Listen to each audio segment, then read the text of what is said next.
Our story starts at sunset in New York City. Mel and Renee are hosting a party in their penthouse. Mel is deeply in love with his wife and son. They are very rich, because Mel owns an airline company. While they are enjoying the party, a far more ominous activity is taking place. One of the kidnappers prepares a space for the victim to stay. In a dingy, lonely place, a bed is prepared for the victim. At the party, a female caterer with a neck tattoo prepares food for the guests. She is Neck Tattoo Girl. At the kidnap house, preparations continue as the room is being soundproofed. A reporter crashes the party and asks about labor trouble at the airline Mel owns. Mel has him politely removed. The next day at a science fair, Mel and Renee take their eyes off of their son for just a second and he disappears. They rush home and get an email showing pictures of their kidnapped boy. The kidnapper uses a voice changer whenever he talks to them so no one will be able to recognize his voice. He warns them not to contact the police and gives them 48 hours to get $2 million.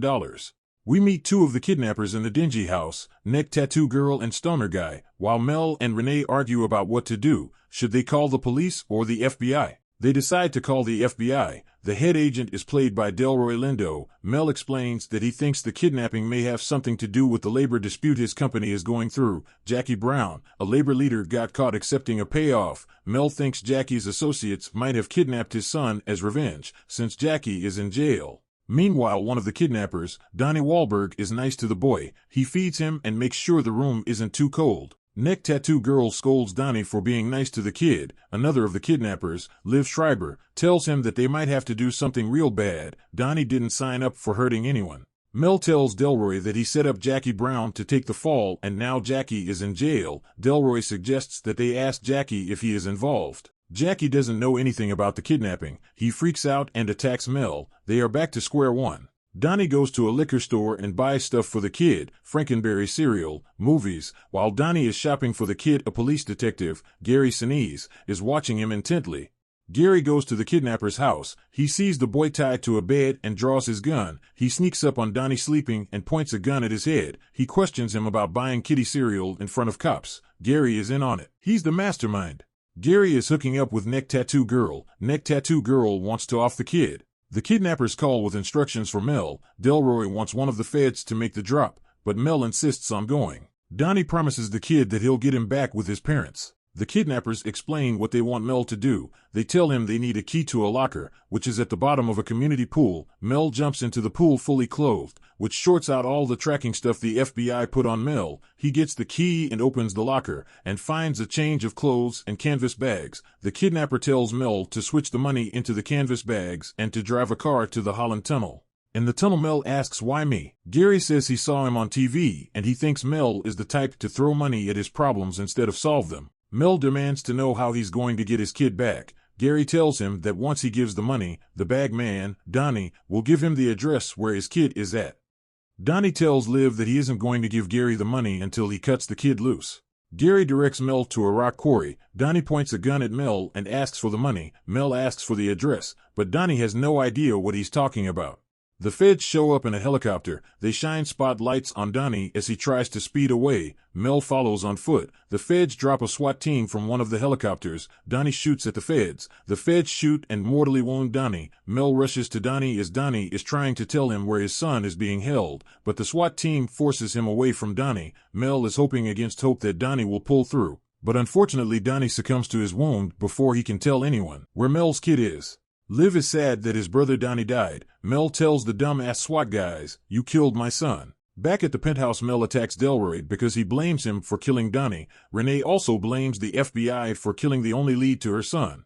Delroy says that Donnie's brother is most likely the mastermind behind the kidnapping. The media has found out about the kidnapping and they set up shop outside Mel's building. The kidnappers are freaking out too, especially Liv. His brother is dead and he knows they must be looking for him. Liv is gonna kill the kid, but Gary stops him. Neck Tattoo Girl wants to kill the kid too, but Gary explains that Mel has to pay, but they can't kill the kid yet.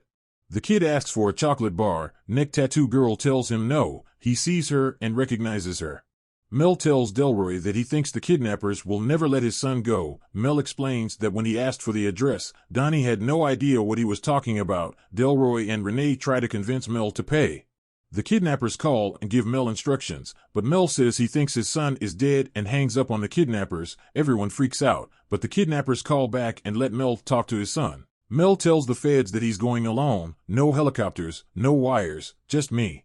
The press try to follow Mel, but he shakes them. He gets a tire iron and breaks their window and tosses the keys so they can't follow. Mel has time to think as he sits in traffic. Gary calls and gives him instructions, but instead of following the instructions, Mel calls his personal security guy and tells him to set something up with a local news station. Mel goes on the local news and tells the world that he isn't paying a ransom anymore. He's offering the money to anyone who will turn in the kidnappers. Who do they know that won't sell them out for $2 million? He's turned the tables. The ransom is now a bounty. He tells the kidnappers to let the boy go alive and uninjured, and he'll withdraw the bounty. Neck Tattoo Girl and Liv take the kid to a place where they can kill him and bury his body. Mel explains his strategy to Renee. While Gary stops Neck Tattoo and Liv from killing the kid, Mel's son hears Gary talking. Mel convinces Renee that he did the right thing, but Delroy tells her that Mel set up Jackie Brown, something that Mel had kept secret from her. Renee is pissed and she tries to get money to pay the kidnappers, but she can't. Her maid gives her a message she received from the kidnappers, a message that says she is to come alone to meet them. Renee goes without telling anyone. Gary wears a ski mask and tells her to get Mel in line or he'll gut their son like a fish. Renee reports what happened to Delroy. She asks Mel, "You paid for your airline. Why won't you pay for your son?" Mel asks for forgiveness for what he's done and what he's about to do. He goes outside to give an impromptu press conference. He raises the reward to $4 million. Gary catches Neck Tattoo as she's leaving. He forces her back into the kidnap house.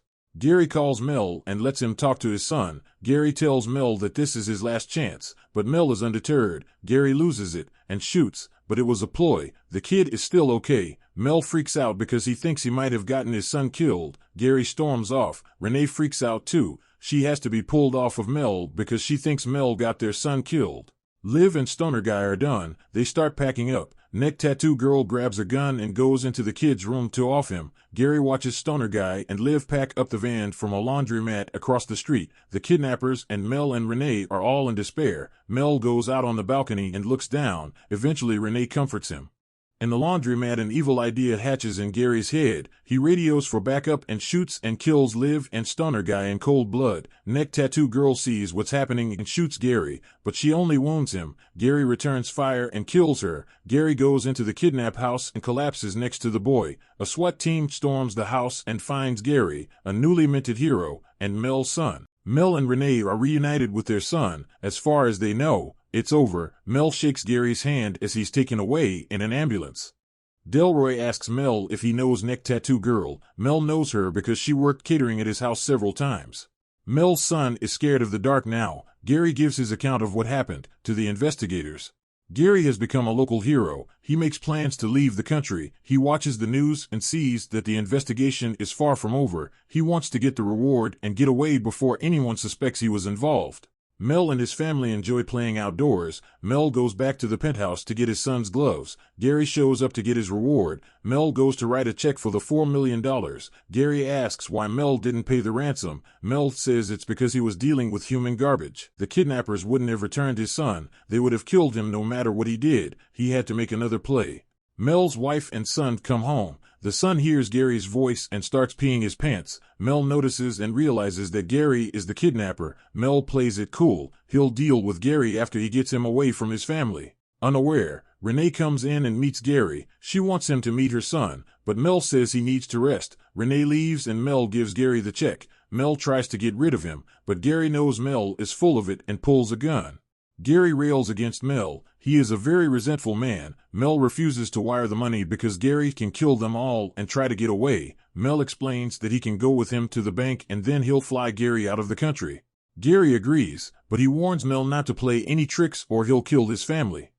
In the car, Gary tells Mel to call the airport to set up the getaway flight. Instead of the airport, Mel calls Delroy and covertly alerts him where he's going and that he is with the kidnapper. Delroy calls Renee and finds out who Mel was with. In front of the bank, two cops recognize Gary. They shake his hand. After all, he's a hero. In the bank, the money is transferred into Gary's account.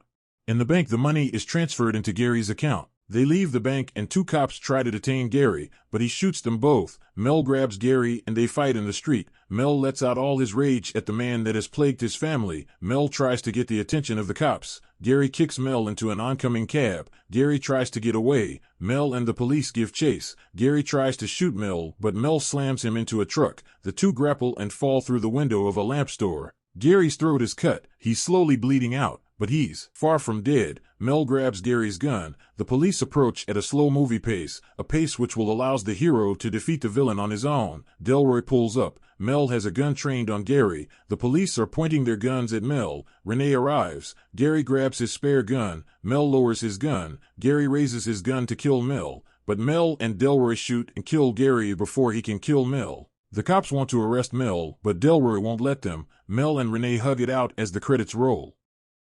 This was a fun thriller, a nightmare scenario for any parent, but since it's the movies, everything worked out in the end. If this was made in the 70s, maybe things wouldn't have worked out so well, so I'm glad it was made in the 90s, 1996 to be precise. Thanks for watching.